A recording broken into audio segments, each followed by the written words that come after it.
Ever get that feeling like you're going through prices online and it's like reading another language? Mm-hmm. It's like that for me with logos. I mean, it's a little graphic, right? Mm. How can some be just a couple bucks and others like tens of thousands? Right. So get ready to dive in because today we're tackling logo pricing on this deep dive. Yeah. So whether you're someone who's launching a business, maybe a side hustle, or if you're just someone who's, curious about the design world, this is for you. And we've got a branding expert with us today. Welcome to the show. Thanks for having me. Yeah, this is something that seems so simple on the surface, Right. But it's one of those things where the more you get into it, the more you realize how many decisions go into it. Yeah, that's what I love, that behind-the-scenes stuff. So for those of us who, don't live and breathe design, let's start basic. We see logos everywhere, but the prices are all over, from, pocket change to a down payment on a car, almost. What causes that? Yeah, it's really a huge range, and it really does depend. You're not paying for just the pixels on the screen, right? Right. You're paying for the strategy and the creative process and the expertise to make those visuals work for you. Right. So to give you an idea, you can get a logo for $5 on some platforms. $5? I mean, that's what I pay for coffee. Yeah, exactly. Yeah. And at that price, you're basically just getting a digital cookie cutter. It might be fine as a placeholder, Right. Yeah. but it's not going to be something that's unique to you and helps you stand out in the market. And on the other end of the spectrum, you've got your agencies that charge upwards of $10,000, sometimes a lot more. And they're not just designing a logo, they're really crafting this entire brand identity, Okay, so we've got our bargain bin, and then we've got our luxury boutique. Right, exactly. So I'm guessing most of us are somewhere in the middle. Yeah, I think that's a good way to put it. Most people are in the middle. And it's good to think about it in terms of tiers and not just cost. That $5 logo is like buying a poster at a store. It's there, it's a cool design, it's colorful, but it's not telling your story. Okay, so if we want something a little more, a little more unique, a little more high-end, what can we expect? That's where you get into the sweet spot of working with an individual freelancer. And that's usually going to be somewhere between $500, $1,500. Okay. And they're going to work one-on-one with you. They're going to get to know you, your business, your brand, your target audience. So it's a much more collaborative process. So it's more like commissioning a piece of art versus buying it in a store. Exactly. Okay, I see. So you're getting that unique experience and final product, I imagine.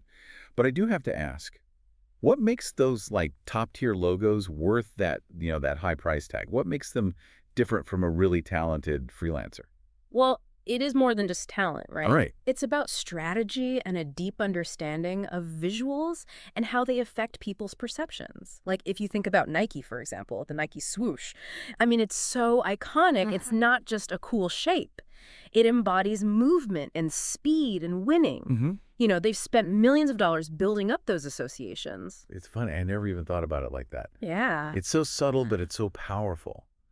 So it sounds like there's so much more to a good logo than we even realize. What are things that maybe people don't even realize factor into the price? One of the biggest ones is the psychology of design. For example, colors evoke emotions. Blue is trustworthy. Green is fresh. Red grabs attention. Yeah. Fonts have personalities, too. A script font feels elegant. Bold sans serif feels modern and clean. So a good logo designer will know how to use all these little elements together to really communicate your brand's message without you even realizing it, Right. It's like each element has its own secret language. Yeah, exactly. And now I'm thinking about all the logos I see and what are they trying to tell me? Can you give us an example? What's a logo that really showcases this kind of hidden depth? Yeah. Well, another really famous one is the Apple logo. Okay. It's so simple. It's just an apple with a bite taken out of it. Right. But that simplicity is so carefully crafted. The apple represents knowledge, and the bite symbolizes a pursuit of knowledge. And the clean lines, they convey innovation and sophistication. Wow. See, I never knew that. And it's so simple. Yeah. It can't be that easy to do. It seems like it could be super overwhelming if you're just starting a business. What would your advice be, especially if you're on a tight budget? Yeah, that's a great point.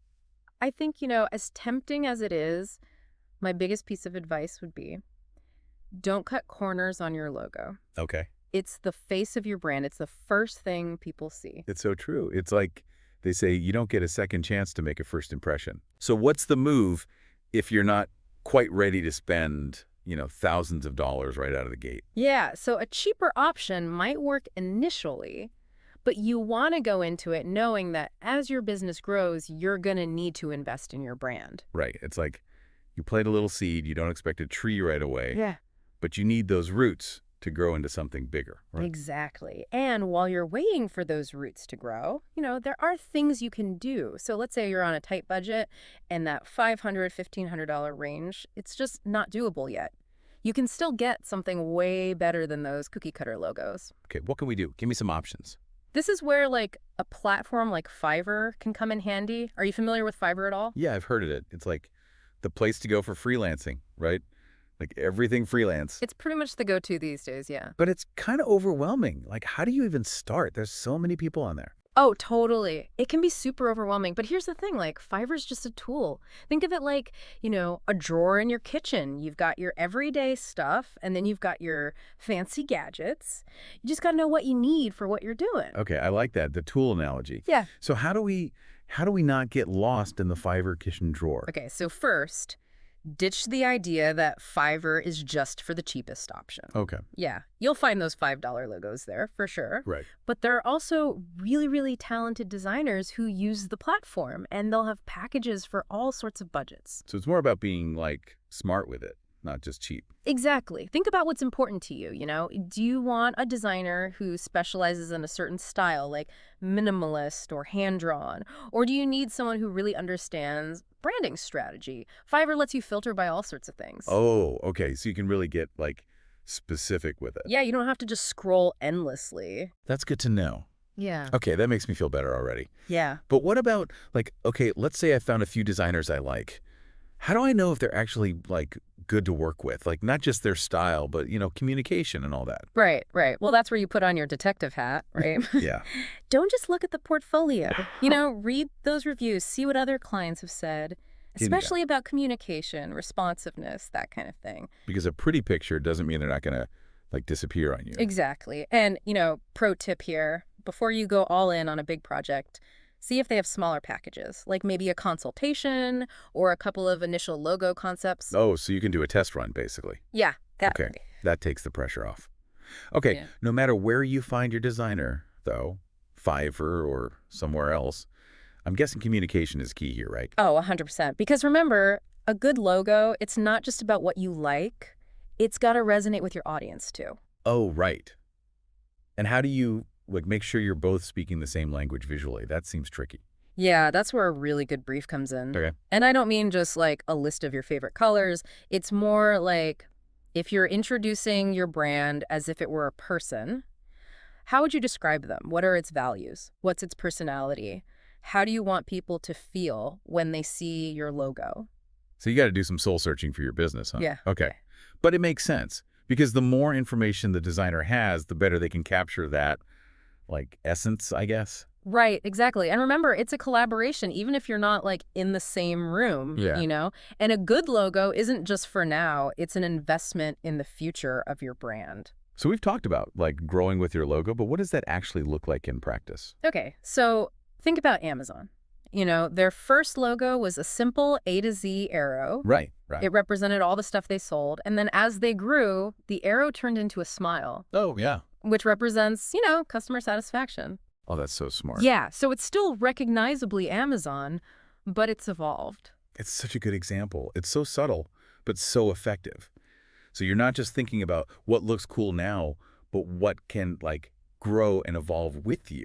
That's my mind is blown. It's really important. A well-designed logo can work for your brand for years and years. Well said. But okay, before we go too far down that road, what about what if you just straight up don't have the budget for any of this right now? Yeah. Are there ways to still I don't know, get your foot in the door without going broke? I mean, for a lot of us, that's the reality. So what can we do? There's got to be ways to be smart about it. For sure. Resourcefulness is key when you're starting out, right? Right. One thing you could look into is those design contests. Okay. Sites like 99 Designs, you've probably seen those. Yeah. You set a budget, you explain what you're looking for, and then a bunch of designers will submit ideas. Okay. So you get to see a bunch of different takes, and you only pay for the one you pick. That's cool. It's like a logo buffet. Yeah. But okay, let's say even that's not doable right now. Can you DIY it?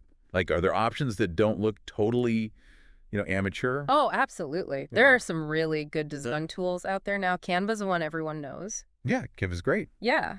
They have templates, all sorts of elements. Even if you're not a designer, you can put something decent together. Right. It's not going to have that like professional polish, but it'll work while you're saving up. It's like learning to cook, right? Exactly. Like, you're not going to be a chef overnight, but you can make a decent meal without ordering takeout every night. Exactly. That's a great way to put it. And the more you mess around with it, the more you try things out, the better you'll get at figuring out what works for you. Right. It's all about, like, experimenting. But no matter what, like, whether you're going pro or DIY, you got to keep it simple, right? Oh, 100%. Clarity is key. Right. Because a logo that's confusing is like, what's the point? Mm-mm. Okay, so to wrap things up here, any last words of wisdom for our listeners who are like, all right, I'm ready to do this logo thing. What should they keep in mind? A logo is so much more than just a pretty picture. Right. It can really make or break your brand. So invest in one that really reflects you, something that speaks to your audience and that can evolve as you grow. Yeah. Whether you have $5 or $5,000, make it count. Make it count. Yeah. I love that. Yeah, everyone deserves a brand they love, right? Exactly. This has been so great. Thank you so much for breaking all this down for us. It's been so helpful. My pleasure. It was fun to talk about. And everyone listening, we hope you enjoyed this deep dive as much as we did. And remember, your brand deserves to be seen. So get out there, make something awesome, and we'll catch you in the next one.